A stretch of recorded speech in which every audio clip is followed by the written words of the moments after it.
I'm going to be making some vegetable curry, and I thought, well, it might be fun to videotape it because there's a few steps to it. First thing we do is start out with a skillet, medium-high. I'm adding a tablespoon of curry and a teaspoon and a half of garam masala. I don't know if that's how you say it. But anyway, just enough to just leave it in there a minute, just enough to get it, the flavors warmed up. Just starting to smoke a little bit, the flavors really, I can really smell it. So I'm going to take it off. It was only a minute.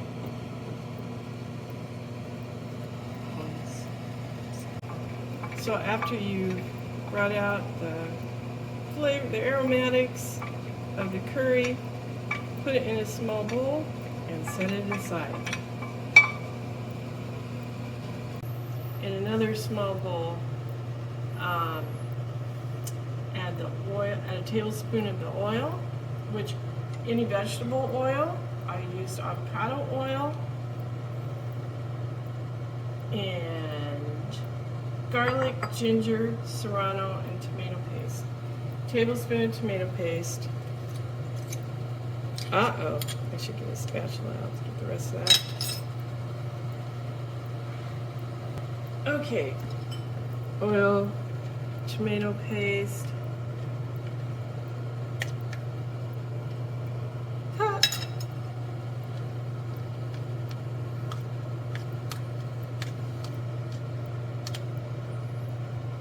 garlic and ginger, which it was supposed to be like a tablespoon or two of each, and I just sort of eyeballed it. I like it pretty spicy, so I did a lot of that. And one serrano mix, serrano pepper. I suspect that maybe this pepper wasn't all that hot because it just, I scratched my eye after I cut it up and it didn't seem to burn very much. So you're supposed to mix this up. Okay, the next thing it said to do after you mix up this paste ingredients, it said a can of diced tomatoes to throw it in your food processor and just pulse it a couple times. I thought, oh brother, getting the food processor out for that, because I think that's the only thing that you put in the processor. So I just took a fork and just kind of mashed it up in here and said, you know what, that's good enough.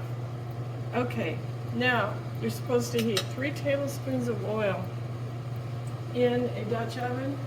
And my Dutch oven is cast iron, and I don't like the iron flavor, so I'm just put the 3 tablespoons of oil in here, and kind of medium high. I'm waiting for it to get shimmery.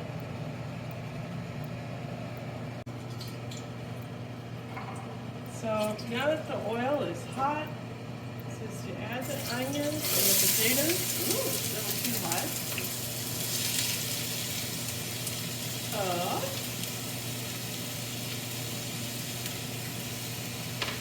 And you're supposed to cook it in here until things start to turn brown. About 10 minutes.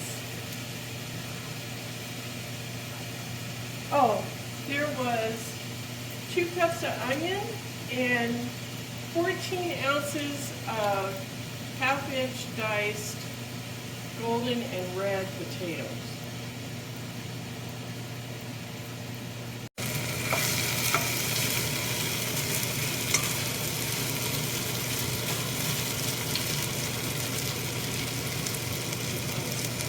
You have this browned enough. Then you take your tomato paste, serrano, garlic, ginger mixture, and you put it in the center. You create a hole in the center, put this in the center.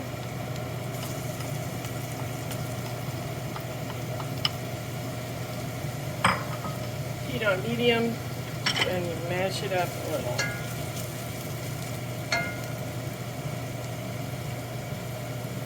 until fragrant.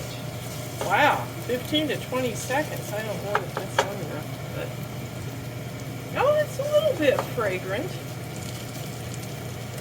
Sit that a little bit longer.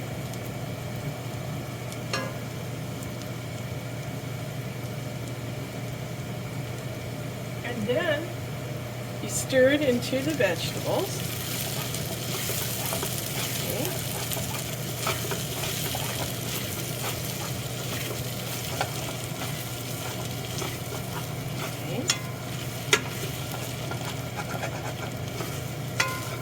Then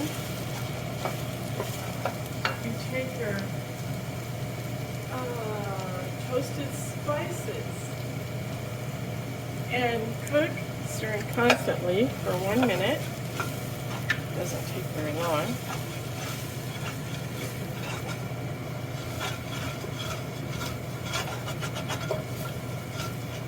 That really lets the aromatics develop.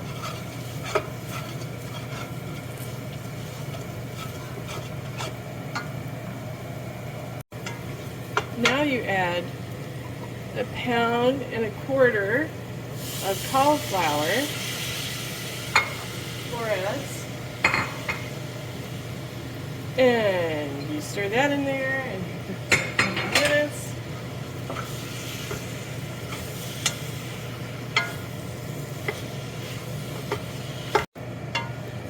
So it's gone for a couple minutes, and you add 1.25 cups of water,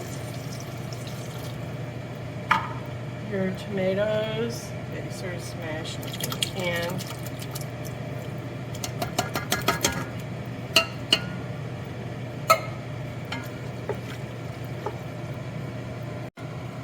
then you add your can of drained and rinsed chickpeas, garbanzo beans, and some salt. I only add 1/2 teaspoon. Almost all my recipes I either add no salt or 1/2 amount of salt.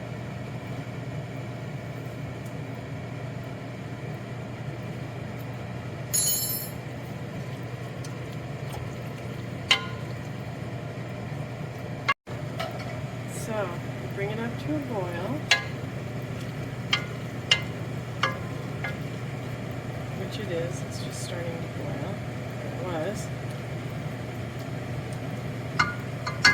And then you put a lid on it and you let it simmer for 10 to 15 minutes. Well, it's been cooking for over 10 minutes, about almost 15, I would guess.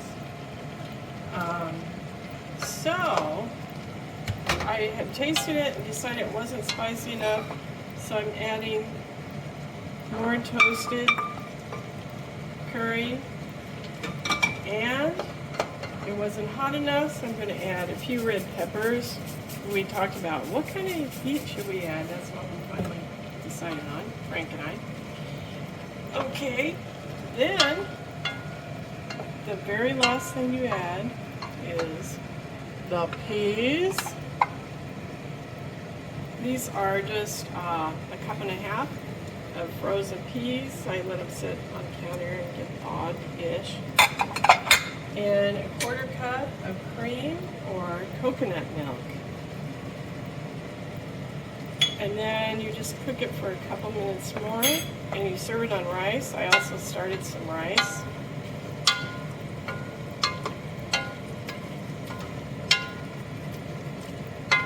And that is vegetable curry. Okay, so I need to turn this off actually. So it's been going with the coconut milk and the peas, and we put it on rice.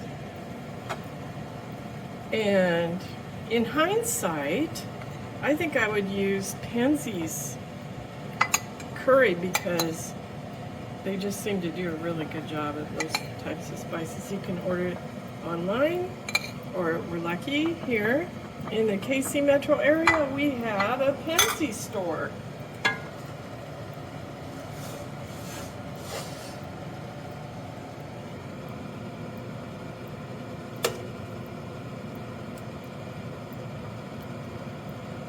There you have it, vegetable curry.